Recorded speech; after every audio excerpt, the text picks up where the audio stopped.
Hello, everyone. This is the Revolutionary Think Tank podcast. If this is your first time here, this is a podcast about political commentary, a sprinkling of philosophy, organizing psychology, and revolutionary thinking. My name is 4AS, and welcome to another zero point 0.5 episode. Today, I have Kareem the Dream, our resident AI explorer. How are you going today, mate? Good, good. I'm still going with independent research these days, but I acknowledge, as uh, Mr. Ree mentioned on another podcast, does sound a bit wanky, but probably less wanky than AI Explorer. So, Oh, look, why can't you both be at the same time? Why can't you be an AI yeah, explorer and an just independent trying researcher? to, Sorry? trying to capture that exploration vibe, so that unconstrained energy.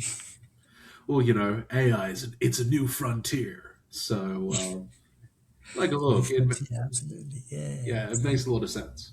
But Yeah, this stuff's a bit of a new frontier for me that I've quite enjoyed exploring with you as well. So, what did you draw for us?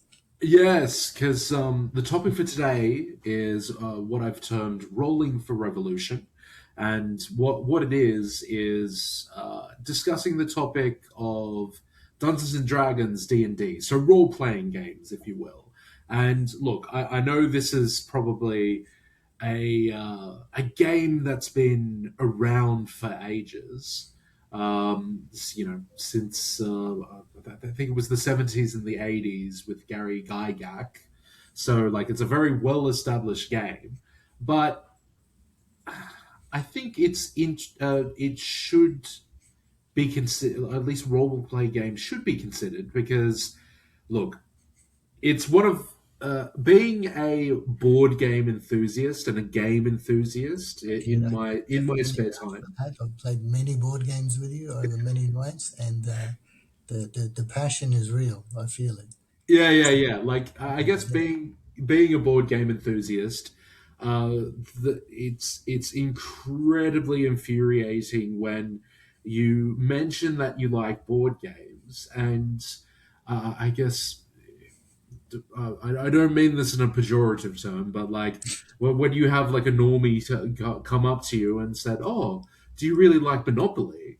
And you just like sit there and they're like, "No, before I no, met you, that's probably what I would have assumed, man. Like, yeah, it's right. In fairness, Monopoly is not a bad game, and I mean, it probably does irk you on the capitalism front. no, it's actually not even that. Like for example, there's other games that are quite similar to it, like Lords of Vegas and all of that. It's just I what irks me specifically about Monopoly. Yes, I can understand you saying that with me being an anti-capitalist of it being like no, fuck the landlord's game, but No I problem, right? yeah.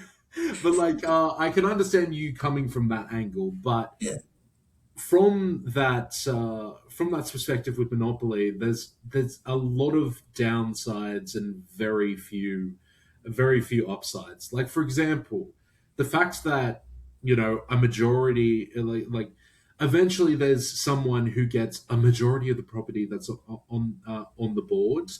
yeah, Eventually you slowly eliminate your competition, and once people are kicked out, they have no more property or they lose the game. You yeah. just kind of sit there. It But isn't doesn't. that true of the other board games? Like, Sorry. isn't that true of the other board games? Yeah. So, any board game that's worth its salt, it has like an it has like a clawback mechanic, or it has certain elasticity. Okay, So yeah, the reason why I profusely do not like Monopoly is that once somebody earns all the property and somebody gets way out front, it's almost impossible for the other players to catch up. to catch up. Yes. So Maybe that's part of the social commentary. well, actually, the funny thing that you should mention about that is that the person who invented the landlord's game, Mary. I can't remember her last name off the top of my head, but yes, that was the social commentary. It's Potential. it's Yeah. it's funny that it's funny that the landlord's game, which was the original interpretation of Monopoly, ended up being a monopoly of board games. So it ended up Yeah. being it ended All up right. being Yeah. the irony of itself because We went meta on it, did we? well, yeah, like because that's the thing, right? There's like 101 different versions of Monopoly that are out there, or at least different skins or themes on it. And yeah, like it is Easily like the when most popular board game. Like, well, yeah, well, when you apart from chess, chess is pretty popular. Like, yeah, true, and probably Go would be, but yeah. I guess Hasbro and also Monopoly within itself. It's done well for itself. Where whenever anyone who thinks of a board game, they immediately think of Monopoly. Yeah. But I guess we've gone on and off on a Yeah. massive We were having tangent. with this. I'm sorry. But no, you're all right. But like, we've gone off of a massive tangent. But I guess from that original notion of Monopoly and rolling dice as the family game, um, fast forward from the landlord's game to Gary Gygax and D&D, is that role play games and really with our gaming group that you're a part of, Kareem, it was a inevitability that we ended up at role playing games and Dungeons and Dragons because Mm, um, it is the ultimate cooperation game, and that's yeah. the thing about our Yeah. group, Very which you've successful. also realized is that Yeah. we've always tended to gravitate towards cooperative games Yeah. like whether it's the two types that are quite interesting about cooperative games is either you're the bunch of players and you're versing the game, or it's the limited communication ones, which Mm, those are also fun as well, and you have to use the mechanics of the game in order to communicate and beat the puzzle, if you will. yeah. But the interesting thing about Dungeons and Dragons is that not only is it the uh, not only is it the cooperativeness and what I would argue you've probably heard this term me use this term quite a lot is the there's almost like a justified hierarchy that's built into the game. Um, Yeah. I Okay. I I kind of feel like it it lends itself to be story based, and also it lends itself for you to ask big questions within the group, because the thing about Mm, Dungeons and Dragons, whether it's in well, typically Dungeons and Dragons is in a fantasy setting, but role play games do come in a million varieties. So you can possibly do something that's a lot more sci-fi based, a lot more fantasy based, etc., etc. okay. Yeah. But I think where the revolutionary potential comes in is that the player. So you have the dungeon master, you have the players. The dungeon master is the person that all the non-playing characters, all the setting, like they kind of are the world, and the players are, if you will, the stage Yeah. actors. They're inhabiting characters within this world, and they end up asking big questions of their world, and the story you create with these players and these characters will end up influencing the world around you and asking and answering big questions of that world. And Okay. you might have gotten inklings of this, but Yeah. I've very much in the world that I've created for you guys. I've tried to angle towards power dynamics, Yeah. Yeah. and also this might be interesting for you, but at least in the world that I've created for you guys, Umbra, Yeah. um, the Look central it up on World seat. Angel, by the way. Sorry. Now, if anyone's interested, they can look it up on World Angel. So, Yes, yeah, but famous show. Yeah. Yeah, I very much will. But the central question that I've had for our playing group was, um, who deserves freedom? That is the Yeah. central question of that Tricky world, question. because I thought you we all deserved freedom. well see that's the thing is that Yeah. okay, you're relatively at the start of the Yeah, campaign. yeah. So let me just like jump in and clarify a little bit. Um, 4IS has put a shitload of effort into constructing the world of Umra, um, I'm not privy to all of it in terms of what he's got planned because he's the dungeon master.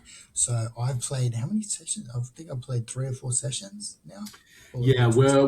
we're up. I think we're approaching I think session we're up to 5 or four. session 6. Oh, five. uh, Okay. So I think I missed two, but I'm commenting sort of from my limited experience from the 3 sessions that we've gone over.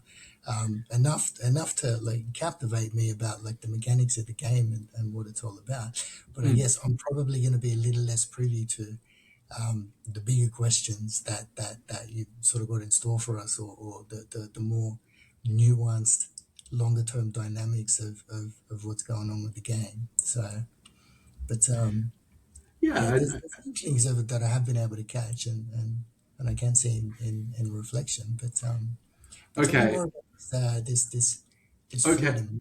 Like again, uh, uh, from focus only so you don't ruin it for me. mm, Um, from the sessions that we've had, mhm. um, tell me tell me some of the things that well, like you specifically designed to help us answer this question of who deserves freedom. Like what sort of situations have you created to explore that dynamic? Okay, where I would say it's very obvious is with the various factions that Mm, you've encountered up to this stage. So, just to kind of get everyone up to speed as to what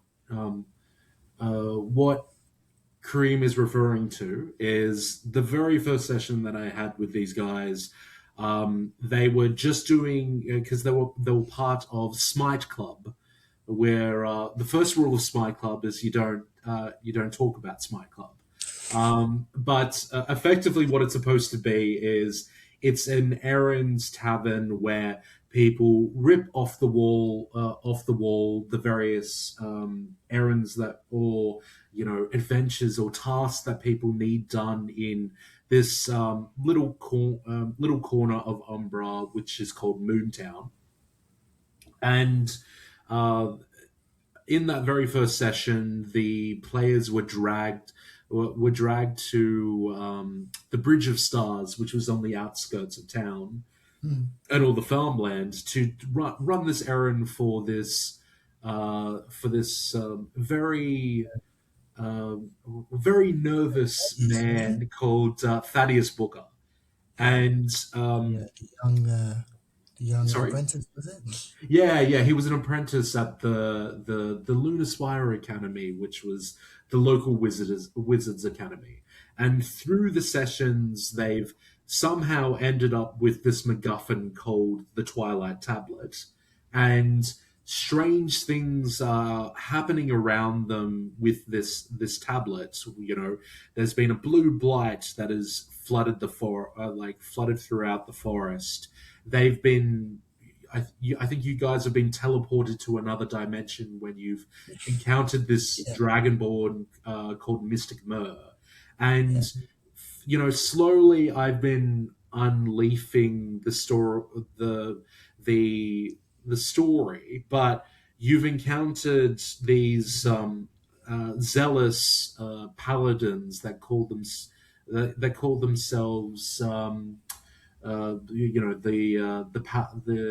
The paladins of Oh, Dawnmore. is that the guy I shoved into my backpack? No, so Okay. they the paladins of Dawnmore are like they're basically the protectors of Moontown. You would have remembered that Talus Gallon, who was like one of the heads of it. He's part of the Luminous Assembly, as I've called it. So they're like the Yeah. archivist, and they're like the monks of the paladins, where they record all of the histories. But Oh, yeah. the paladins are all about order. So they have an idea of who should have freedom and how society should function based Okay, on I must freedom. have missed this part.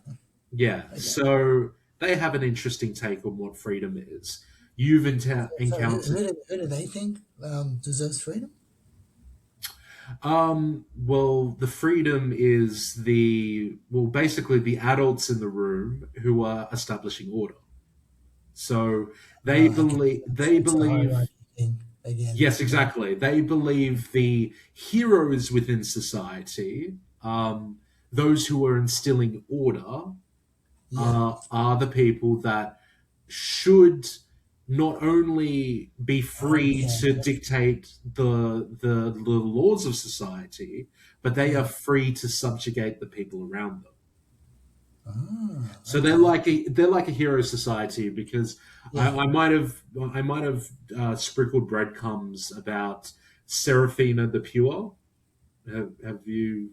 Have, No, this uh, stuff's escaping my memory for some no, reason. no, So no. But that's yeah, completely fine. Like, this yeah, is all lore that the dungeon master is supposed to know, and yeah, I'm yeah, just yeah. supposed to sprinkle it in, and Okay. you But guys. what I'm guessing might be the counterpoint to um, the heroes deserving freedom and being able Mm, to subjugate the people around them might be, say, the Guild of Thieves that you were talking about, or your agents of chaos who take their freedom for want of a better phrase. So it's no, so I know what Thieves Guild you're referring to is the King's Coin. yeah.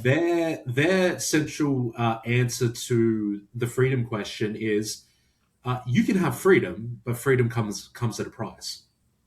Oh, okay. So So do they feel entitled to charge for this freedom, or no, who pays? but see, that this is what's interesting, is that this is more because one of our friends is playing a halfling Norse bard, a skeld, and Hmm. also we have another one of our friends. So the bard is called Band, and also there's another uh, player that's playing a basilisk warrior called Ruka. And she's basically a basilisk that can look you dead in the eyes and turn you into stone for like a certain period of time. Like, That's valid. Yeah. very much a I wonder what you badass. just like after, by the way. But yeah, okay. Yeah, yeah, very much like a badass character. But Yeah. with the thieves, they're both associated with the Thieves Guild, and the Thieves Guild is all about finding secrets about people, and also you with those secrets, because they have what they call whisper runners, and Hmm. the whisper runners find out secrets about the town, about individuals, but they leverage those secrets to find people's weaknesses. But the other aspect Yeah. to that is they To are hide the willing to weakness. make a deal. They're willing to make a deal for you, but provided that you owe them a favor, or provided that, Okay. provided that you become indebted. And Yeah. I'm happy to let you know, since we're having this conversation. But for example, um, Band is indebted in some way to the Thieves Guild, and Okay. Ruka is the same way, and that's going to tie into their Yeah. So that'll storyline affect about the group freedom. dynamics later on, I imagine. Like, So there's that aspect of it. There's cutting then out. there we come on to, like, Or is that say, me for cutting example, out? another faction which is That's me cutting out. which is called the Wildkin. Where they're basically nomads. They're uh, the tribal people that are in the forest that is uh, Yeah. connected To and that. close to Moontown, and they're seen as the Sorry, you cut antithesis. out for a bit there. So there's the Wildkin people. So Yeah, these are like nomads. They're the tribal people that exist close to the town where you guys originally started in, yeah, and they're the antithesis to Moontown, where their answer to the question of freedom is everyone deserves freedom. okay, yeah, So I guess they're wandering nomads. They are all about they're all about like for example their leaders.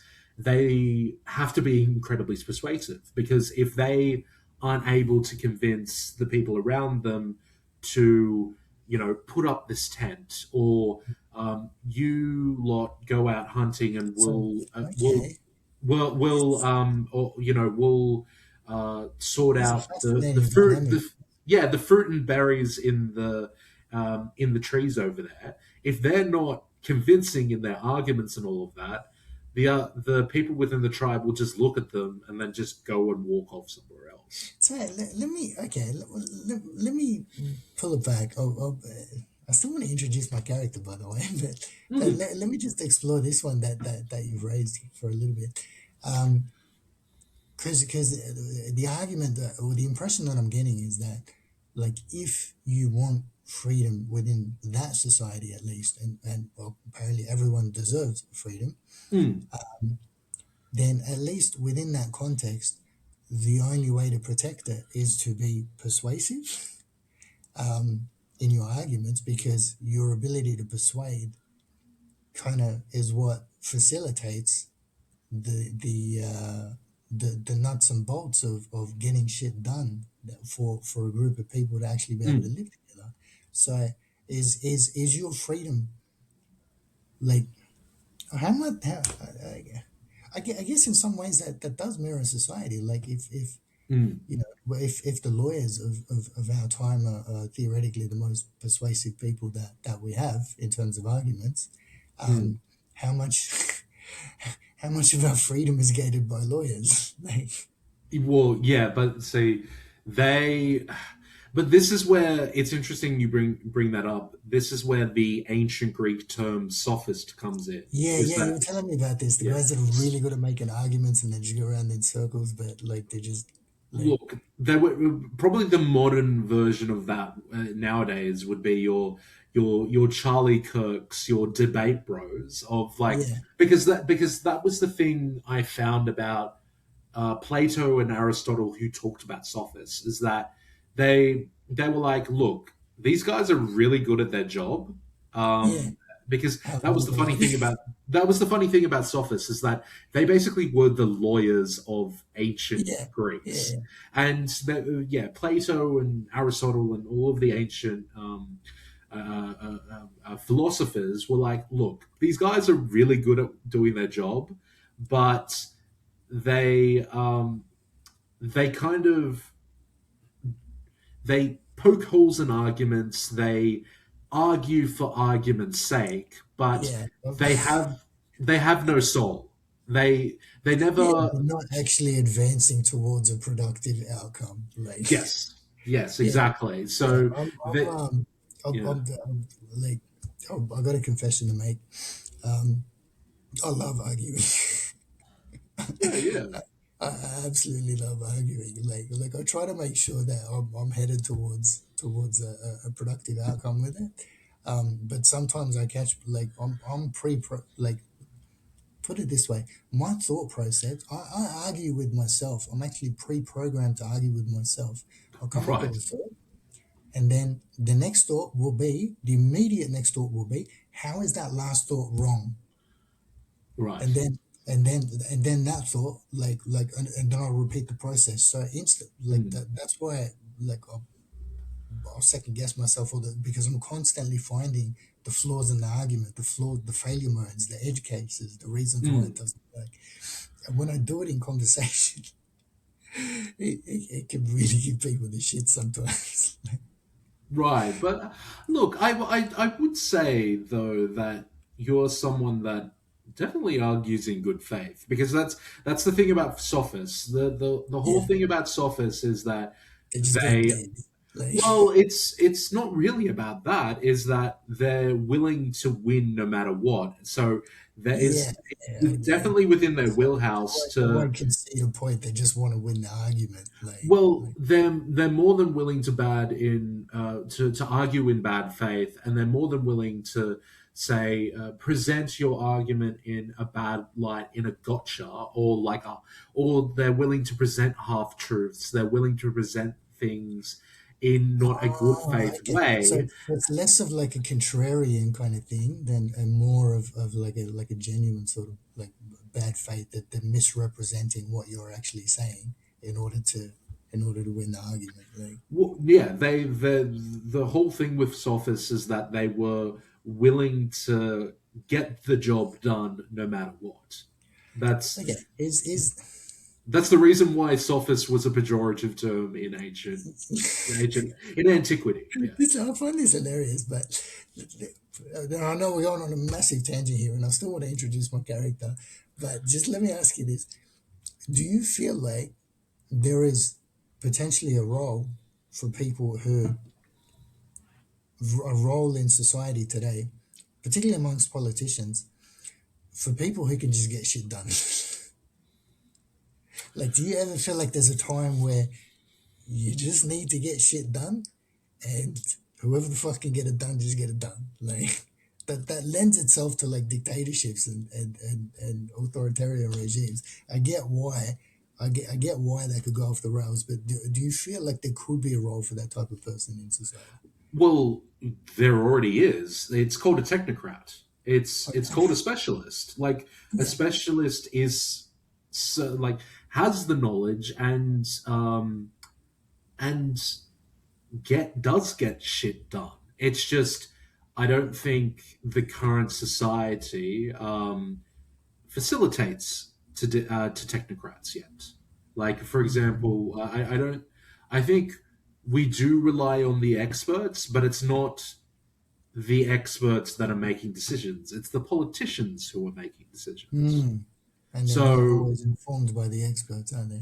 like let me just use a classic example. Let's wind the clock back to COVID, and yeah, okay, the politicians were the ones that started the press conference, but what did they immediately do after Yeah, yeah. Come here, they answer these questions. Like, yes, they would go to their chief science officer and be yeah, like, okay, I've done my bit. It's now time for you to answer everyone's questions about yeah. the latest COVID So numbers I'm and listening what's the to you. latest science. Yeah, yeah, yeah, yeah. But like, I know some people might have had a problem with technocrats around that time, Mm. but it was the first example that popped into my head. Okay. Uh, but just to Bring it back. strangle the conversation back to what we were Yeah, yeah, originally yeah. talking I still about. want to introduce my character, but But yeah, there's various factions that discuss the idea of what is freedom and who has the right in order to be free. yeah, And yeah, at least yeah the nomadic peoples, so the wildkin, they were supposed to be the antithesis to a lot more of the hierarchy based yeah, yeah. factions Okay. within uh, within Umbra. That Mm. hey, you have to be incredibly persuasive. Hey, uh, there are even people within the same tribe, or at least the same totem. Like for example, one of our characters that's called Neve. She's part of the bear clan within that Wildkin clan, but she can just go up to, like north. She can go south. Like she's still part of the Bear clan, but then she would just be part of the Bear clan in a different part of Umbra, and she can just go wherever she wants. She's not tied to a specific place, Mm. and that's the thing. Like things can be quite fluid. Like look, I'm probably spoiling a part of an upcoming session with you, but for example, I can tell you right now the NPCs when they see you with Neve, they're just going to assume that she's adopted you into the Bear Clan. And if some of you look like adults, they're just going to walk up to you and say like, "Oh, brother, how are you?" or "Sister, how are you?" And Oh, anyone that looks short, they're going to so be like, "Oh, Neve, uh, who's your kid?" Like they're just going to assume that my Neve is character's your short, isn't mum he? I'm pretty sure because my character's short. yeah, because you're a goblin, but like yeah. I'm so I'm a artificer goblin, and basically my take on the whole thing, where I land on the power question at least, or the freedom question is I want scientific freedom to be able to pursue whatever experiments I want, regardless of how often they blow up in my face or how many things I set on fire. I'm just pursuing like the option of just like just wanting to test shit out, wanting to experiment stuff. So according to 4IS, my character keeps breaking the game by coming up with the option that no one's thought of. Just enchanting random items and like I got a bottomless backpack that I just shove people into. Yeah. Look, I Only have to. I have to only probably. enchanted a carpet and made it pin someone's arm so they couldn't move. What else have I I enchanted? yeah, I but like enchanted I yeah, enchanted a pot once. yeah, Yeah, didn't that like distract someone to get their attention or flash light in their eyes or some yeah, shit? So, yeah. so my that's I believe in freedom. I think scientific freedom trumps them all. Yeah, I guess to kind of bring people up to speed is with Artificer, especially in the fantasy slash Dungeons and Dragon world, is they tend to be a bit of a game breaking class. So a lot of the other classes, like say for example, barbarian or fighter, there's like very clear mechanics as to what they can and can't do. Like obviously, there's flexibility within that, but with artificer, um, it's they have mechanics that they can basically go up to anything, and they can either say, "I make XYZ and then I use it against my enemy, or yeah, I enchant this thing and make it do whatever I want. And if you're successful in your role, it just happens. So, uh, and that's another thing about a dungeon master that is very apropos when talking about an artificer is that um, you can have the best plan laid out, the best social encounter, the best combat encounter. But sometimes, you expect that your party or the players are going to go in this direction, and then they decide to go in this direction, and you've just got to roll with it. You've just got to lead them and tell them exactly what happens and So roll with the can, punches. can, And can, can I can I explore this one a little bit with you because okay, like I'm probably not aware of like how much and I think I'll talk about the GPT in a little bit. yeah. But like because I probably don't like appreciate how much effort you actually put into like planning a combat encounter Okay. or sort of figuring out like what's going to happen or what are the conditions around it and sort of how to make it all tie together and stuff and I guess in an effort to be useful to you and valuable to you I started Mm, exploring a bit more of the game mechanics around like how dungeon masters like might typically sort of interact with a D&D party or like what sort of questions they might ask and the impression that I walked away from it with was that um like dungeon masters, like sort of guardians of the logic of the world, of the rules of the world, Hmm. and are responsible for sort of delivering consequences to decisions. But in terms of the decisions themselves, in order for the players to feel sort of empowered and sort of actively involved, that they have to be the ones that actually drive the decisions. So Oh, 100%.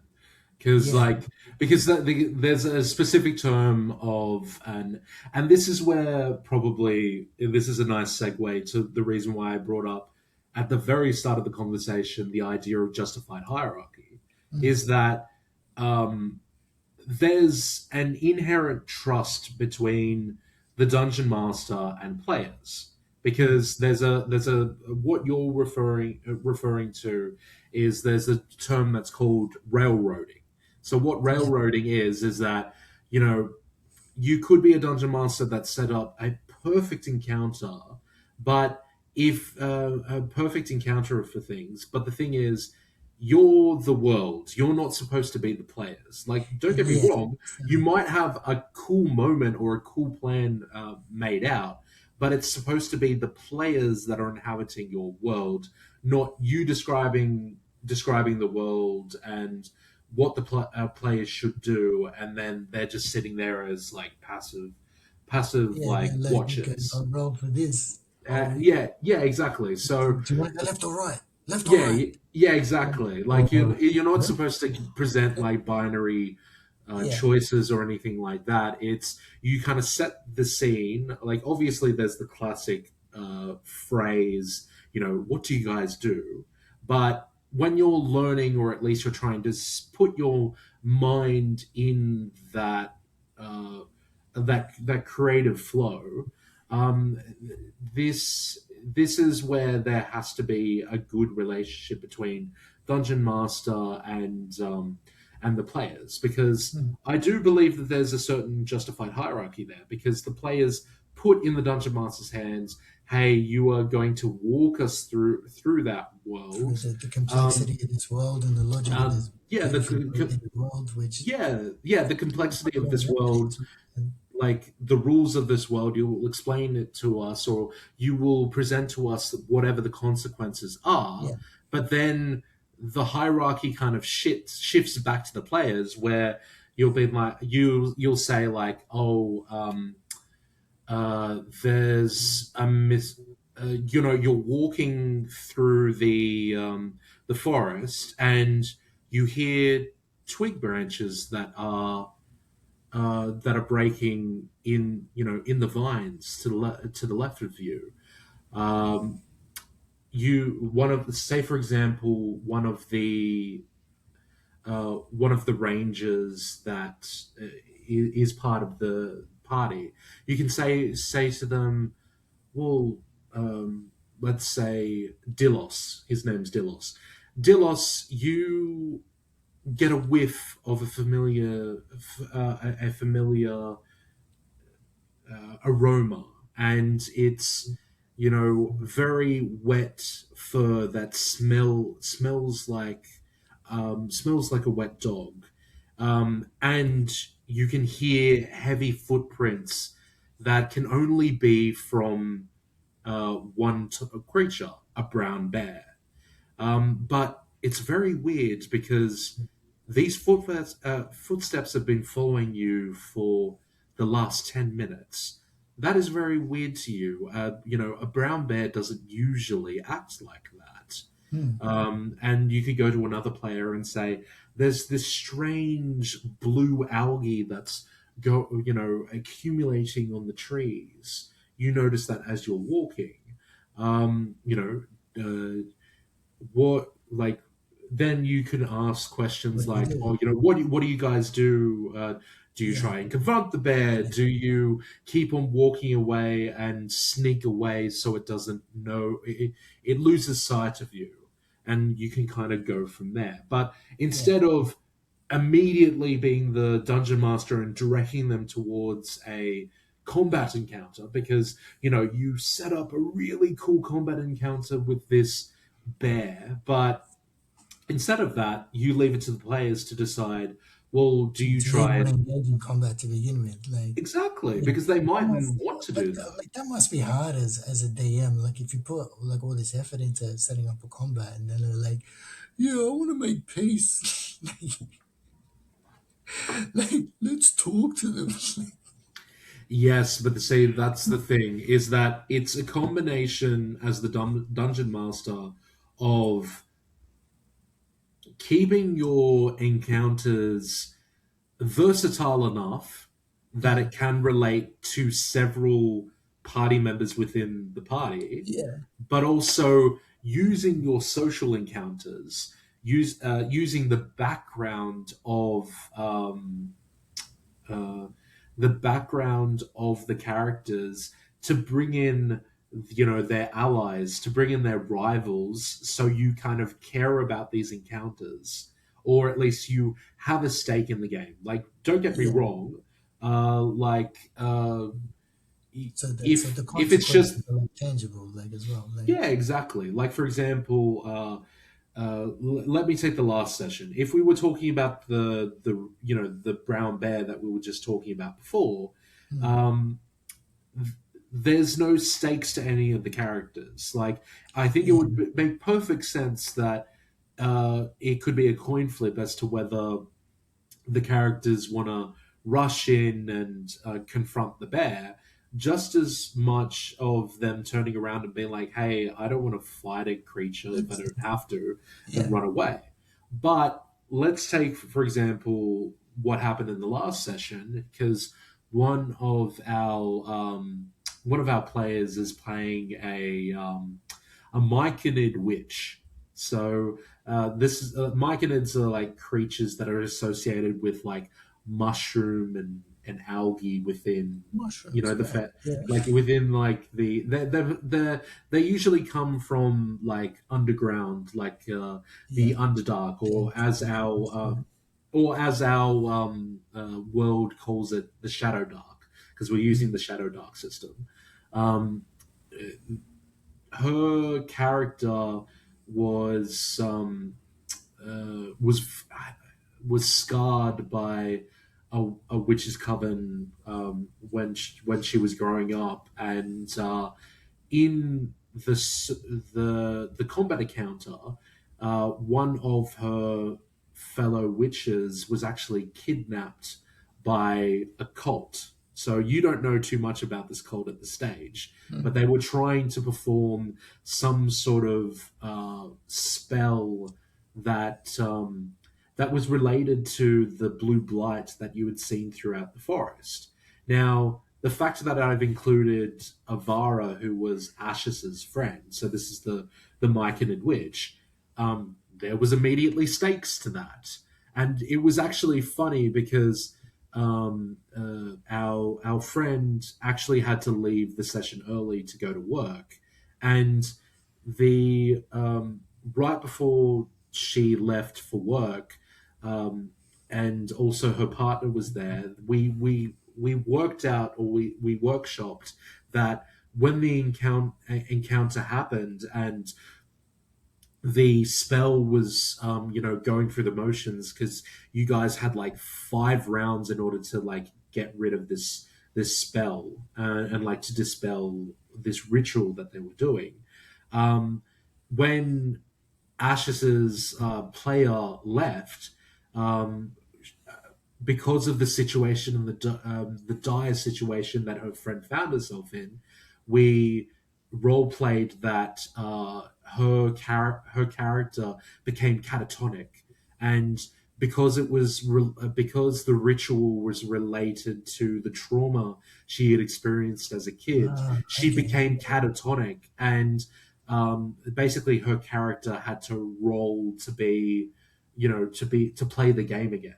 Yeah, yeah, Otherwise, if she failed the morale roll, she would just be catatonic for that round and it would go on to the next person. yeah, So it was in um, it was in that combat encounter and how the character and how the player reacted to that situation, the yeah. backstory of the character, that led to the storytelling Yeah. that So, was made in that scene. Yeah. how do you? I guess. it's clear to me that like you've obviously put like so much effort into like designing this beautiful world and this amazing campaign and giving us like dynamics and giving us stakes and so much to work with, like so much like like stuff to work with. um like the impression I get is like you love, you're a storyteller, you're a natural storyteller, like Yes. you love telling stories, yeah. How do you navigate the tension between I guess that creative collaborative storytelling environment, that like draws everyone in, versus like the story that respects the world logic and the campaigns, like how do you, what kind of what kind of decisions have you had to make on the fly to like I guess go with the flow of the game, like. Okay, like for example, and this is something that I didn't intend to at all. It kind of just materialized. It was actually an encounter that I was planning on doing later down the stage, but because you guys pivoted and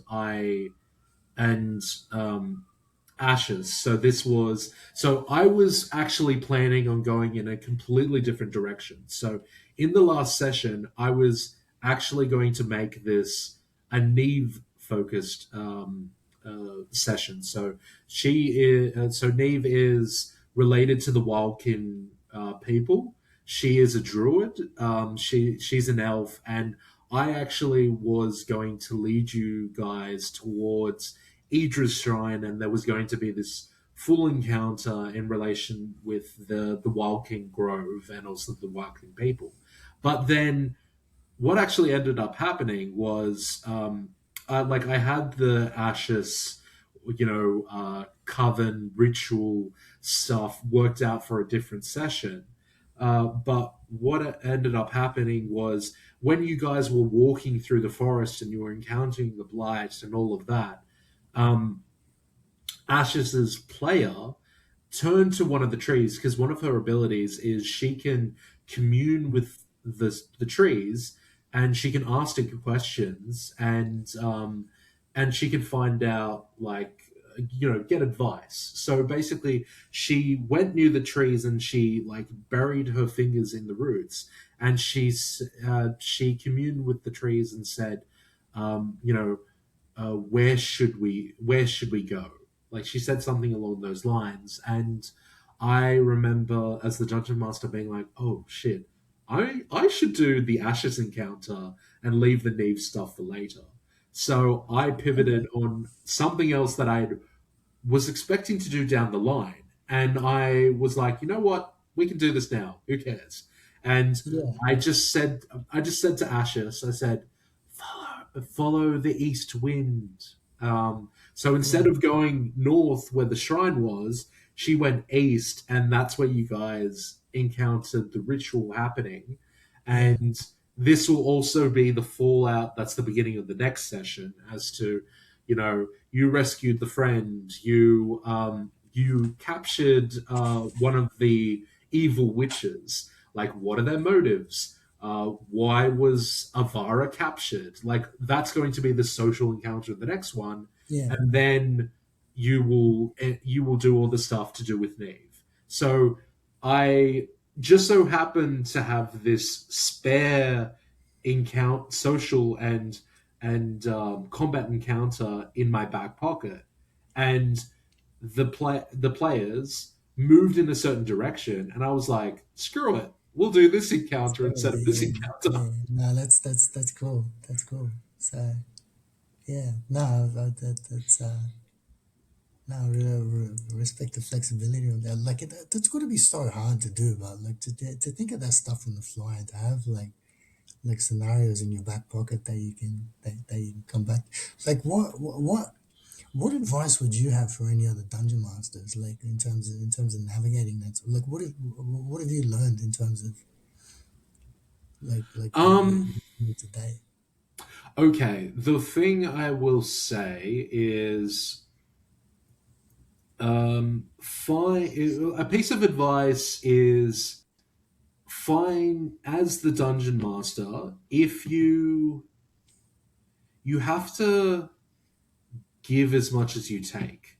Now, what I mean by that is, I find with a dungeon master, you can fall into very easily a category where you're just doing social or combat encounters that you think that your players will like, and you just go from one session to the next session to the next session, and it can be so easy for you to not do things for your players but not for yourself. Now, for me personally, the thing that sparked joy for me, or the thing that got me excited about the next session, was all of the mammoth prep I did with the world building. So, for example, let's go back to that session I just described. I got a kick out of so I the session I had planned with you guys with Neve and the Wildkin people. I was like, man, I'm gonna be able to like sprinkle in all of the Wildkin people like lore that I've got with you guys. Not make it the focus, but Okay, yeah, sprinkle in. And if you guys are like, oh, that's interesting, like 4AS, what do you mean by this? And I could be like, yeah, the it's in relation to this. Like, still keep it vague, but like, this is the lore that I'm tapping into, and this is what gets me excited about doing all of that. yeah, I get it. But what sparked the joy, or at least got me the kick out of things, was Ashes did something. She communed with the trees, and I was like, you know what? Screw it. Instead of doing the Wild Kid law, I'm now going to do the Witch's Coven law. And so I just switched tact, and then I was like, okay, let's do this. Mm, And instead of accessing the joy of the nomadic people, I did the joy of the witchy people. So you got to find something within you, because if you make it a chore, it becomes a chore. So for me okay. personally, it was unlocking the law in relation to that, and and being able to disseminate it, or at least find cool ways for you guys to find a situation interesting, and for me to be like, ha ha ha ha, I know a thousand Okay. and one So things that you guys don't know. yeah, Yeah, but yeah, so that's where, like, you got that's to find what joy. the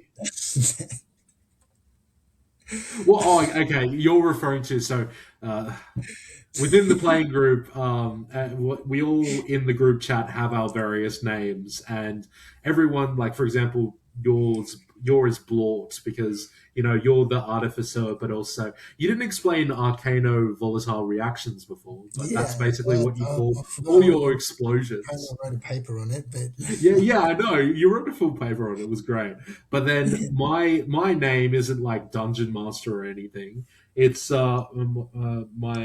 my wife's best friend that plays along with us. Uh, uh, he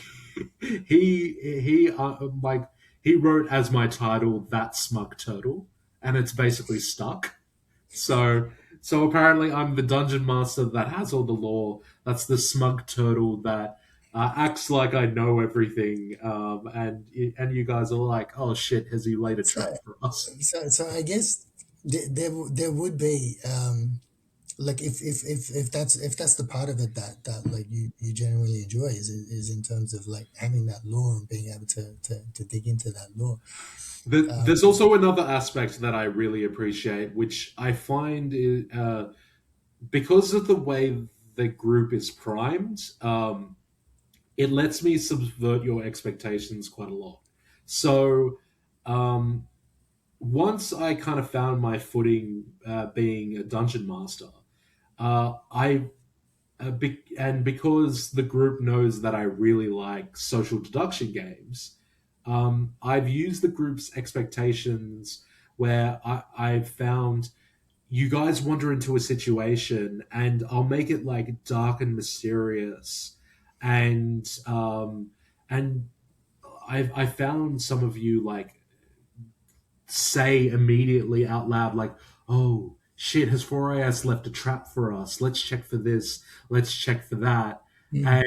And where your expectation is subverted is not leading up to the encounter, but within the encounter itself. Like for example, in the last session with the ritual, um, what I found the guys were doing was they were checking for traps that was approaching the ritual circle, which I totally get where they were coming from. They thought I was going to place like a whole bunch of traps, like a ditch trap Mm. or like a crossbow trap that goes at them if they trip a wire or something. Totally get where they're coming from. The trap for them was not leading up to the ritual circle, it was the ritual circle itself. So, for example, when the guys were messing with the circle in order to stop the ritual from happening, if they were successful in disrupting the circle, a burst of fire would burst out of the ritual circle, or there would be like a massive boom that happened, and if you didn't weren't successful in dodging this boom, you would become prone on the ground, and that would roll into the next round as it would you would roll for disadvantage for this or roll for disadvantage for that. So Mm. it made where I subverted or laid a trap for them made the encounter more dynamic, and you guys went from there. It was Okay, like, so subverting expectations is yes, a big part of yeah. So that's interesting. So how do you? Hmm. but the like this is the thing as well is I which this kind of brings it back to the topic is it promotes because to go completely full circle with the reason why we started with the Monopoly metaphor to this RPG, where I think is quite revolutionary, Okay. is that Monopoly, individualistic, you're just out for yourself. It's a zero sum game where everyone ends up with, where one player is inevitably going to end up with all of the property, provided that you even get that far, because I've found that you get to like two people and then somebody flips the board and then that's the end of the game. Yeah. But like what with RPGs and what I found with us playing Shadow Dark is that I present a social situation to you. I present a combat encounter to you, and you all like talk out loud. You all problem solve it. You all are like, oh wait, doesn't Neve have a special skill here? Doesn't doesn't doesn't band can't he play a song to distract the monster so everyone else can kind of sneak by? And it's also within the mechanics of the game that I require you guys to problem solve. So, for example, for Neve, the player talked to me as the dungeon master, and she actually wanted to have more talents, more feats, if you will. So, like special abilities she can do. But in order to Mm. do that with me, she had to take on a flaw. And one of the basically the Trait flaw. stems. So the flaw she took on was I called it clumsy. So what clumsy is Yeah. that if she basically has to be somewhere in the middle of the party. So whenever you go into a situation or an encounter or anything, you guys have to like do it in order. So somebody needs to be up the front, somebody needs to be at the back, and somebody's in the middle. So what the flaw Neve took on was clumsy. So she basically has to be in the middle at all times. If she's ever at the front or if she's ever at the back, and there's a trap in whatever the next encounter is, it's automatically triggered. So you guys have to problem Yeah. solve and remember to keep Neve If in the Neve is middle. at the front or the back, the Otherwise, trap is getting triggered. yeah. So, Yeah. what my logic is that if she's at the back, she trips over herself and accidentally pushes everyone onto the trap, or she's at the front. She's like looking around like sedasical, and she steps on a plate, and then like suddenly the trap is unleashed. So that was the logic. So even though she got better powers, she also had to take on a story flaw that I could work and use the Okay. mechanics in order to tell the story. All right. I might. Does every character get that trade off? Or They can if they choose to. Yes. okay. All right. I might have to think about this one. Like this is a fascinating concept. But also this leads to like another aspect of things is that whether it's the mechanics or whether it's the storytelling capabilities or you doing combat encounters, it's a good space to promote agency. So hey, we're used to strict Yeah. hierarchies Yeah. within Totally. society, whereas this kind of problem solving, this collaboration, this just having agency over your character and also Yeah. making decisions that impact your world. Not everyone has that capability on day-to-day life, and Totally. it's And really revolutionary have to the be able to do opportunity that. to do that within Yeah. like a fictional environment where like you can for a lot of people I imagine it's it's an opportunity to try on a different identity altogether. you know Oh yes. it's a chance for people to I guess construct their own fictional character and then step into the skin of that and really see how it feels. How does it what if I didn't care about anyone, or what if what if I was acted this way or made these kinds of decisions, or just did things that are out of character for me, or what if I do things that are in character for me. Like it's having that agency, but having that agency collide with the the consequences of those decisions in that Mm, world is part of and how it's received by the other party members is part of the challenge of sort of navigating that dynamic and figuring out how far can I push the boundaries, or what what do I feel comfortable in terms of this new skin that I'm trying on. So but it just occurred to me that as much as the players or the party will sort of appreciate that level of agency that you as dungeon master like also um and arguably it's a lot more difficult for you in your position because you're entrusted with sort of guiding the party, but at the same time like it's like you want to have fun as well. Like it's got to be mm, enjoyable for you as well. So it's you can't just be doing stuff in service of us.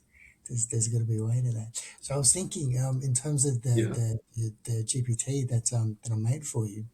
Mm, What I might actually be able to do is if I feed in that section around like the parts of it that you actually enjoy.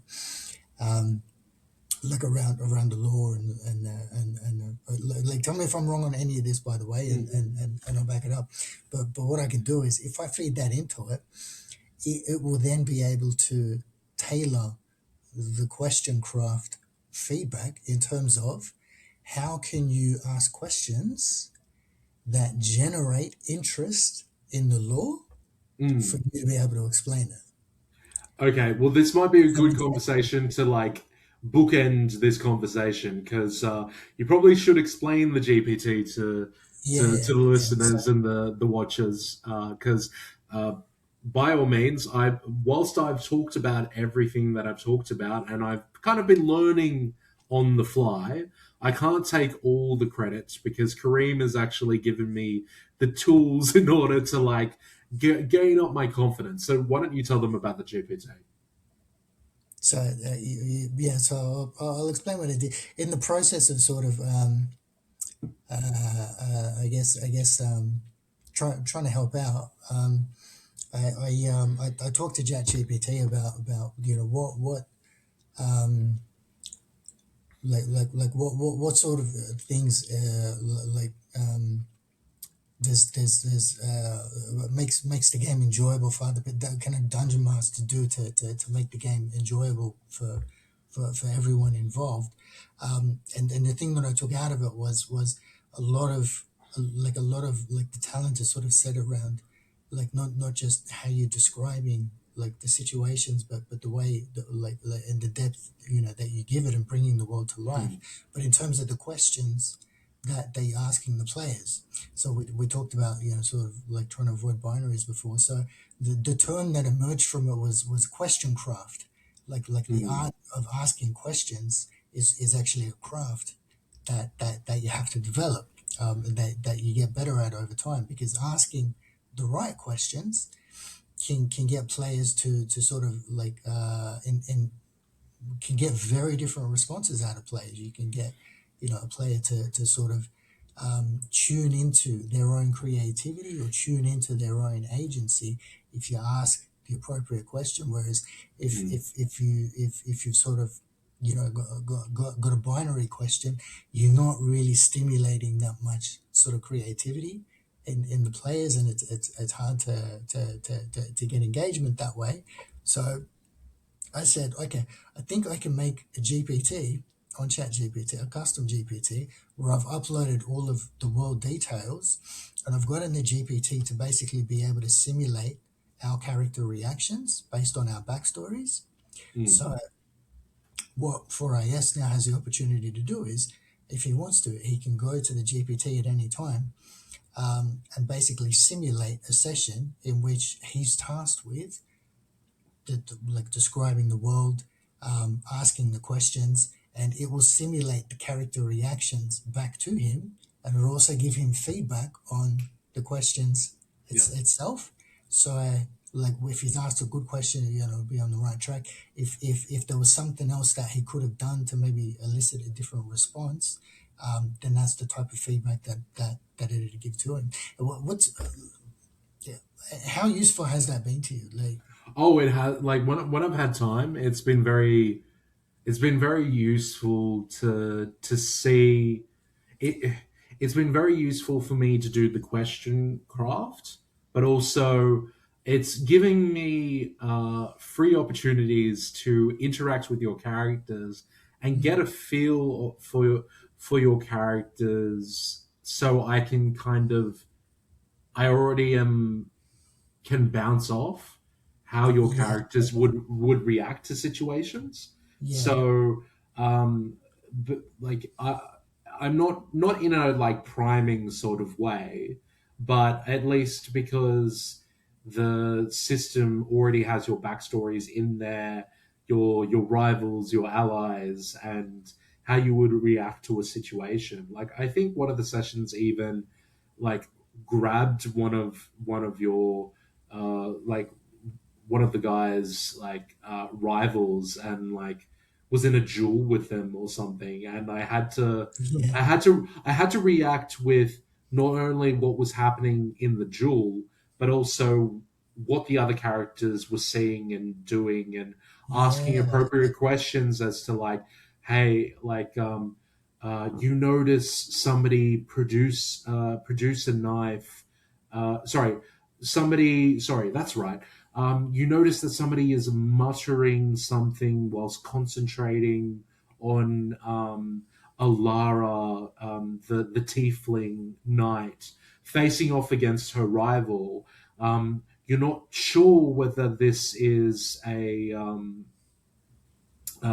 you're not sure whether they are reciting a spell. You know, you're a cleric. From your knowledge of being a priest of the faith of the paladins of Dawnmore, Um, like what can you decipher that lets you know that this is a spell of healing or a spell that is harming Alara? And like Okay. basically Yeah, use yeah. the No, law in order to ask an appropriate question, like a focused question, because that was the thing. There was like four different categories of this, but let's like drill down to a focused question because so that is is a that sort of what it's yeah. spitting back at you and inviting you to ask a question that sort of covers like all that ground, Oh no, what will or happen is is this what it'll you meant to present a do? situation to me. It'll ask me to ask an appropriate question to the thing, and then it will react based on what I said with the Okay. characters. And then I ask more questions, I ask more questions, I ask more questions. Yeah. Okay. Does it challenge you by saying, can you ask a question that hmm, maybe No, elicits a certain response, or like or like does it do any? Would that be useful to you, or like? no, but it does challenge me in the sense that it's like, hey, this is your feedback. This is where you've done well. This is where you've done where you need improvement. Let's Yeah. continue the scene, and then it allows Okay. me to take that feedback and then be like, okay, what is your question to the group? And then, for example, if I've improved on the feedback, it would be like, great work. You've improved in this regard. However, this kind of still needs work. Let's go back to the scene. Let's Yeah. continue the simulation. So no, I have found that quite useful because Yeah. it's just a like it's in a critiquing way where it's like, okay, great. Let's chip away at this more. Let's chip away at this more. Let's chip away at this more. Yeah. Okay. So if I yeah, so if I weave in, this is what you genuinely enjoy about like the DM role, then it can tailor like the questions even further to like your unique style. Do you know what I mean? Oh yeah. Well, I don't. Like I would that appreciate that. Yeah. I imagine that being a whole lot more valuable to you, and I can implement the feedback tracking mechanism as well, like the progress tracking. If you're yeah, I sort of made that a phase two No. phase Okay. two item to see how much you liked it first. But no, if you're getting benefit out of it, then we can do that back end work, and yeah, that'd be exciting. Yes, but no, and I do appreciate that, and that was the great thing about this GPT is that it at least it was a good safe space in order to you can kind of try out different strategies, test out like all the different questions that you could possibly ask, whether it was a focused one, whether it was opened, closed, um, like clarifying questions. It could be able to do whatever those questions were, and then give the appropriate feedback to kind of be as creative as possible. Mm. And no, I found it very useful, and No, I think awesome, if awesome. people were able to get their hands on it, especially dungeon masters, I think they would really appreciate it. So the way I've programmed this GPT is I put in all the backstory and the world logic of Umbra. Yeah. So I'm not sure if I made it a public thing or if I just made it for you. So if anyone was going to interact with it, then they'd basically be interacting with the world of Umbra. I mean, we can open it up if like if you're cool with that. I'll make it your decision. So, but Look, I'm happy to open it up. It's just it's one of those things where it's useful for people who interact with Umbra. yeah, But yeah, yeah. but So I think it's a good potentiality that these sort of GPTs could be useful for yeah. people that are wanting to get into the game. So Okay. Well, look, let's leave. Look, imagine if anyone's made it this far, they're a hardcore D&D fan. So there might be a dungeon master and might not be. If you're interested in this stuff, drop a comment. And yeah, no, I'll think about making some other tailored ones or seeing how it goes from there. Yeah, so yeah, if people are interested, maybe I'll make a generic one. Um, yes, I don't know, whatever's useful to people. So yeah, let us know what you no, think. So, and of course, it leads us to our very last segment. So, what do yeah. you think? So what's the synth wave art? What do you think this one is, Kareem? Um,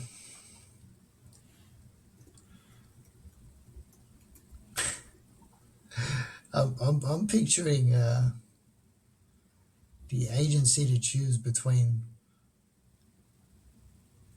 shitty situations. Okay. So uh, the prompt for this one was Power to is choose the shitty option. revolutionary fantasy trying to solve real world problems. Okay, yeah. Oh, nice, nice. All right. So like him conjuring the magic in order to cure things like Solve. Okay, poverty, all income right. Yeah, inequality, that crisis. makes Yeah. way more sense. Well, yeah, I've been on a losing streak with these ones recently. Like honestly, like you and Mystery indulge me He with gets these way kind more of them than I do. He nails way more of them than I do. So of. yeah, Well, look, I appreciate you trying nonetheless. So yeah, yeah. No, that's all right. No, I've enjoyed the chat. It's been good to explore the mechanics of the bit and then get back up to date. And let's share this with the party as well. Let's get them to because I'm sure they'll want to get a bit more into the weeds or mm, with what's going on. So hopefully they'll yeah, enjoy the chat as well. So yeah. And thank you, Kareem, for joining me today. I always appreciate it. always a pleasure. Always a pleasure. And if you're new here, please like, share, and subscribe. And remember to keep thinking and keep learning. And thank you for tuning in today. And have a good day and have a good night.